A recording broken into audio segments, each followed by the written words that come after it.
Hello and welcome back to the Squash Bagel, and in today's video we're going to be reviewing the Harrow Vibe, Karim Abdel Gawad's version of the Harrow Vibe. I believe there are 2 or 3 different versions of the Vibe, and this is the one that we're going to look at today.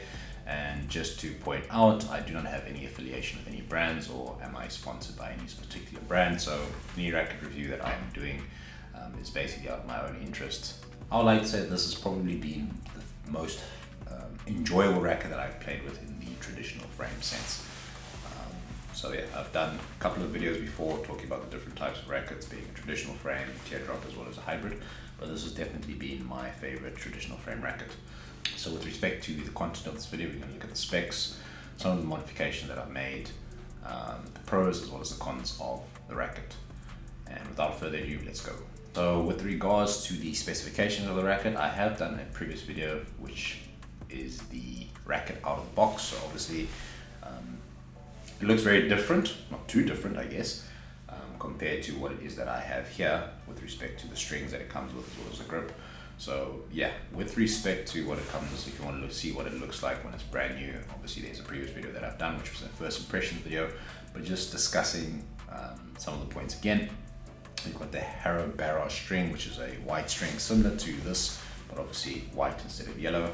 That is the string that it comes with. It's a 1.25mm string, so a little bit thicker than what I do have now, but I'll explain what it is that I have in the racket right now. All in weight with the grip as well as the Harrow Barrage strings, it was 141, and the second one, so just to point out there are 2 of these. It was 141 grams and 142 grams, so a gram difference. You can have tolerance of about 5 grams either way, lighter or heavier, so these were pretty much similar or exactly the same, difference of a gram. The frame weight, which is now what Harrow has started doing, as you'll see on here, you've got the Vibe 115, so that is a frame weight of 115 grams. So I think the newer Vibes or the newer Harrow rackets actually specify what the frame weight is. In the past, they actually used to put in the all-in weight, which confused a lot of people, thinking, well, I think previously all the versions of the Vibe come in, or they're advertised as 140 grams, so people thought, wow, 140 grams already as a frame weight plus your strings and your grip will make it pretty heavy. I'm not too sure if it hurt their sales, but it definitely was confusing compared to everyone else in the market. The grip that it came with was a Harrow Grip, which was pretty thin. I think I mentioned previously that I would be putting on a Harrow Grip in the video, which I did, but obviously grips, you go through grips quite easily, and at this moment in time I'm using the Oliver Point grip. With respect to head size, it is quite large, 500 square centimeters on the head size, which has some advantages which we'll speak to a little bit later. With respect to balance, it is an evenly balanced racket, probably towards the spec of Headlight, which is very different compared to some of the other rackets. I think someone also mentioned on the channel, but also if you look at Harrow's catalog of rackets, most of the traditional frame rackets are head heavy or slightly head heavy. This one is even, and I definitely agree with that. Not only is it specified as much as I think it says 370 millimeters. So with respect to that, I can't remember balance point. I'll have to go back and look at what balance point will actually mean heavy or headlight. But it is an evenly balanced racket, and obviously depending on the type of string that you put inside there, you can actually make it a lot more headlight. With the Barrage string, so there's a Barrage and a Barrage Pro. The Barrage string, as I mentioned, is a 1.25mm string. It came in quite loose, which was quite nice, and that's something that I spoke to the string doctor about, John Sharp, and he suggested that if I do like the factory feel, that when I change it, obviously he recommended tension. If you've never visited his website, just type in string doctor on Google and you'll be taken to his website and blog, where there's actually even an Excel spreadsheet which will outlay exactly what you would need to string a racket at if you wanted at a more strung more for power control or for an even balance with respect to that. And there's a whole host of different strings, so you might not have the specific string, or you might be a Technifiber fan. If you wanted sort of to be evenly balanced, what's the string tension that he would recommend after he's strung obviously thousands and thousands of rackets for professional players as well as hobby players like myself. We've obviously got Karim Gawad's signature in terms of cosmetics, a little bit similar to what they had in the past, but it's it's all black racket, black and silver, quite nice. Not a very sparkly or matte finish like you get with the Technifibers, but that has held its own in terms of wear and tear. It's seen pretty good. But yeah, with respect to that, that's how it is out of the box. Let's look at some of the modifications or discuss some of the changes that I've made. As mentioned with regards to string, I actually did enjoy the Barrage string that it came with, but I couldn't find it in South Africa. So with respect to alternative suggestions, John had mentioned that the Barrage and Barrage Pro are modeled after the SuperNick XL, so XL as well as XL Micro. So they've obviously got the Barrage Pro, which I think is a 1.15mm string, and then there's a SuperNick XL Micro, which is what's on here, which is also 1.15 string. If you wanted the normal SuperNick string, which is the white and blue one, you can also go for that, and there's recommended tensions on John's website, as I mentioned, or the String Doctor's website.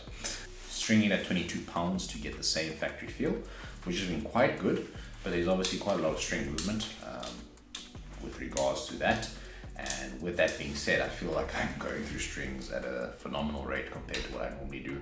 Normally don't really break strings, and I've been probably breaking strings weekly, if not about every 10 days. So almost a week and a half, and it has to do more with, I guess, the string movement per se, because it frays. I'm already starting to see a couple of notches, even though I have strung this, I guess, 2 or 3 days ago. I've only played with this racket, and I do alternate between them. So yeah, in terms of the tension at 22 pounds, it has been good. I really enjoy the power. It definitely feels how it does feel, obviously, when you get it from the factory, but definitely have been going through strings quite frequently. So probably will experiment with increasing the tension. Spoke to John, the String Doctor, earlier today, and he says, well, at a higher tension you should actually break your strings a little bit less. So I'll probably go for a more control orientated frame, one to reduce the breakage of strings, but I'll probably go to 26 pounds, which is also recommended in his chart, in order, one, to get more control, but two, to hopefully reduce the amount of time it takes, or increase the amount of time it takes for me to break strings. I think I did mention that I've got the Oliver Point grip. Well, we do have a shortage of grips in South Africa, Karakal grips at least, so sort of people are getting what they can get their hands on. So at the moment, it's Oliver Point grip. I'm not too much of a fan of it. I think it does work well in other rackets. I really enjoy it in other rackets, but not really particularly in this one, which is odd. For some people, I guess we get quite sensitive with regards to the grip that we put on the rackets. I'm one of those. Not only what grip we put in, but also, I guess, how thick we put it on, and etc. It can go into a lot of details if we have over grip or under grip. Some players like really thick grips. Some people like really thin grips. I'm probably going to change that as soon as I can get some new grips. Hopefully the Karakals come into the country a bit sooner, so I can try those out, because those seem to be tried and tested with regards to what I do like. And yeah, I have obviously spoken about the fact that I want to change strings, or to change the string tension, but yeah, with the breakage that one I'm getting, probably would be interested in trying out the Technifiber 305, or maybe the X1 biphase. Not to say I don't like the Dynamax VP. It's a string that some people really love, some people really hate. I just couldn't get the hang of it, so it's probably going to be the Technifiber 305. Agreed. That's about it with regards to some of the changes that I have made. Let's look at the pros.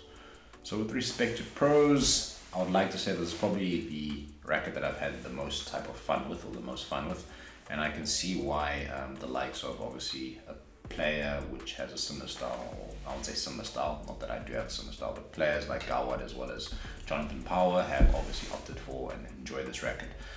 It seems to also be, Harrow seems to be one of those unspoken, or I guess, not to say not popular, but for the players that aren't sponsored the most, they seem to gravitate towards it. And there's obviously a huge American contingent of players which seem to love their Harrows. And yeah, no, I can actually really understand why, for the longest period of time, people have asked me on the channel to actually review this racket. It's super fun to play with, very maneuverable. So I think that's where the fun part comes from it. As we have mentioned, we've got a frame weight of 115 grams, all in of 141 grams.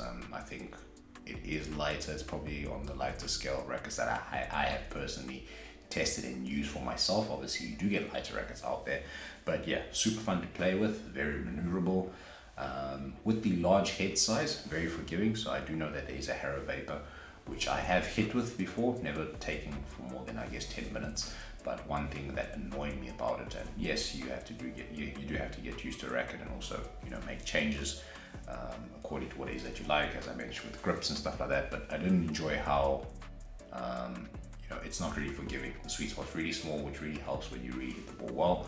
Felt like you had precision with the Vapor, but with this one it's a little bit more forgiving and you still get the precision, at least in according to my opinion. And I was actually quite surprised because for me 22 pounds is quite low. I know for this frame, if I want to go down and string it for power, I can go as low as 19 pounds as well. So 22 is supposed to be for an even balance of control and power, but at 22 pounds it's actually getting a ridiculous amount of control as well. So I actually enjoyed that, and it's going to be quite scary to understand what it is that I'm going to get when I get to 26 pounds. You know, rumor has that Gawad plays at 30 pounds on this frame, which seems ridiculous. And if you look at how he plays, he can still get power, and with the racket being very maneuverable and light, I can obviously understand that he can still get power with the way that he swings, but we'll talk about that in a bit. Yeah, and I think John was spot on with regards to his tension at 22 pounds with such a light frame. You definitely need to obviously string it towards the lower end. Probably, I wouldn't say stay away from the 30 that Gawad has. I wouldn't try that, but you know, he's obviously a professional, so he can get away with it. Whereas I think people which don't have the greatest technique probably would stay away from something so high. So yeah, for me, 26 pounds would be a medium weight on a teardrop shaped racket. So yeah, going up to 26 pounds or maybe 25 won't be a bad way to you know, change this up. But as I said, with the light frame, very maneuverable at 22 pounds, super. I felt there was no drop in the precision that you got with it, and I also felt it really packed a lot of power due to its light frame weight as well as the lower tension. Something that maybe some players don't really speak about is obviously the looks of a racket. I'm pretty sure it will look great in all black. I'm not too sure if I've ever found a string that I do enjoy, which is all black at the moment. So you've got Dynamax VP and you've got the Ashaway multi-neck. Not too much of a fan of the multi-neck and all the Dynamax VP, but I think it will look great with a black string or completely white or I guess clear type of string. But the racket really looks good. With respect to durability, I've had it for 2 months, no issues, no cracks. Maybe it takes longer for those things to surface, but even the paint job that they have there, I did mention that the way they've painted it or the way they've actually done the coloring on it seems very different compared to everyone else. It seems like there's almost like a laminated layer over it.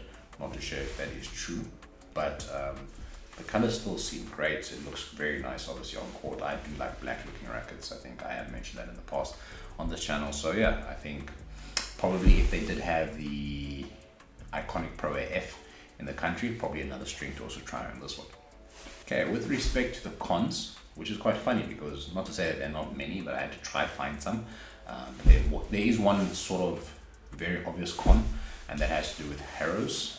So at the top of the bumper itself, the ridge that you do have, and it seems to have improved obviously in these models, but the thing is that the ridge that you have is quite shallow, and this is quite a thin string, so 1.15 millimeter string, and I think your thicker strings, so if you look at 1.25, anything greater than 1.2, they start to stick out on top of the racket. And for some players, especially if they scrape the ball, hit the sidewall, very often you might find that you get string breakages on the top end because the string sticks out of the bumper. So nothing that I experienced myself, but speaking to one of the stringers in the area, that's one of the issues that he has with most Harrow rackets. And obviously the fact that I went to 1.15, I didn't suffer from that, but I can definitely see how a thicker string, obviously, especially when you get to these areas where you've got looping or overlapping of strings, you know, you'll push this out a little bit more with a thicker string. So the convention is that if you're going to use a Harrow racket, probably use a string, I think 1.18, the X1 biphase, or 1.2 millimeter strings and low will probably be safe. Obviously, if you can go under that, which is you know, the 1.15 that I did have. The Barrage string, as I said, it was 1.2, and I didn't notice it or take time to notice it, but it didn't seem to stick out as much. But I didn't give him a lot of time, just because, you know, as soon as I got the one racket string snapped, when I got the second one in, you need to make sure that it played the same as the other because I rotate rackets. So yeah, I've just gone at the 1.15 string and that's all I've had. So I haven't experienced that issue, but it is quite a con, something to be aware of with respect to the string of your choice if you like a racket like this or want to try a racket like this. And the other con, which is sort of 50-50, I don't know how I feel about it, but I do have to mention, obviously, one of the great advantages of the racket is the maneuverability, and that comes from the super light frame weight. But I feel specifically you really need to play through your shots. You need to have a little bit of a whip. And if you look at slow-mos of Gawad, you can obviously see he's got a very cock wrist, and he obviously whips through the ball all the way through on the forehand on the backhand side, which allows him obviously to get the maximum, I guess, range in use of the racket, especially when getting the ball down the line. So if you are a player that sort of pokes, you don't have a solid follow through, you might find this racket lacking. You'll find that you might hit things a little bit short, so you can't really snatch at the ball. You have to really prepare your shots, obviously, and play through. It's not head heavy as well. I think some other Harrow rackets, as I have mentioned, slightly head heavy or head heavy, which allow you to get away with it. But with this one, with it being even and as well as more towards the end of, I guess, head light with the strings that I put inside there, you definitely have to play through the ball a lot longer. You definitely have to obviously get a good snap on the ball as well. So with that snap, as well as the way the racket plays, I feel obviously if you are a player which is very creative and very mentally agile, you'd really like this racket. And if not, you know, you need something a little bit more versatile, if you're a little bit more of a grinder, or I would guess a more methodical player, you probably might find that this is lacking, especially on the technique side. So that would be a con. It's been a great racket for me to obviously coach with. I have played matches, league matches, and done reasonably well, surprisingly well with it, because it allowed me to explore other parts of the game. But at the same time, you know, there are certain players which you need to sort of get stuck in and just grind out, and that's where I felt like, I won't say it lacked, but with the lower frame weight or how maneuverable and how light it is, if I was snatching at it, you know, I didn't actually, I guess, no one should actually get a result from snatching at the ball. Hit the ball clean if you can, but obviously snatching at it, I got myself caught out where the ball landed a bit short. So although I have sort of hinted at who this racket is for, I think I've decided to really stop trying to say who this racket is for, because I think that racket choices are very subjective, and not to say that anyone's held me to account for what I've suggested or who this racket will be for, but I just definitely feel, let me stop saying that, because I would like people to actually try and get their hands on the racket and actually test it for themselves, because you might find that this racket might be for you if you get in your hands, or it's not for you, and don't just take my word on it. You know, put in your hands and actually try it out. I guess with respect to rackets, just in a nutshell, you do get rackets which are probably more versatile, with respect to the fact that a lot of players, or a wide range of players, would actually love the rackets, and I think that's where the carbon flexes do well. The technology that they pack, as well as the head shape, you know, they also do have a range of narrower shafts, obviously different heads. I mean, I'm afraid head.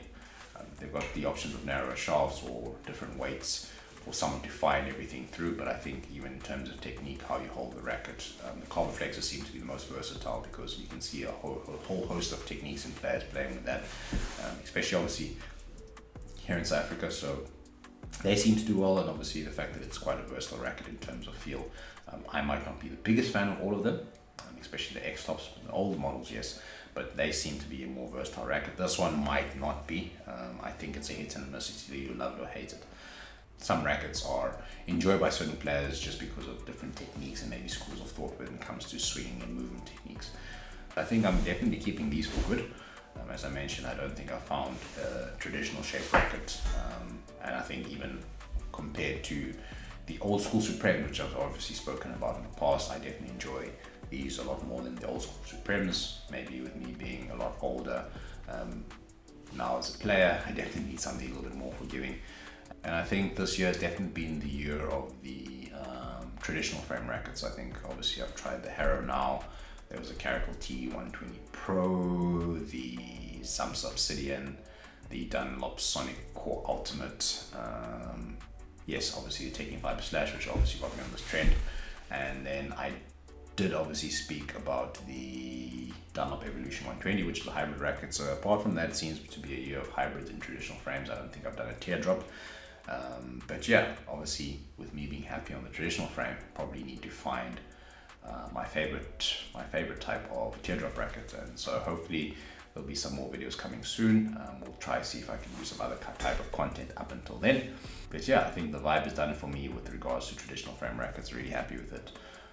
For me, can't say that for me it doesn't lack obviously with respect to the bumper, thinner strings, resolution with regards to obviously how light it is. Luckily, I feel like I do have a bit of a snap in my shots, but even if not, I will obviously something that I'll need to develop if I would like to keep the racket.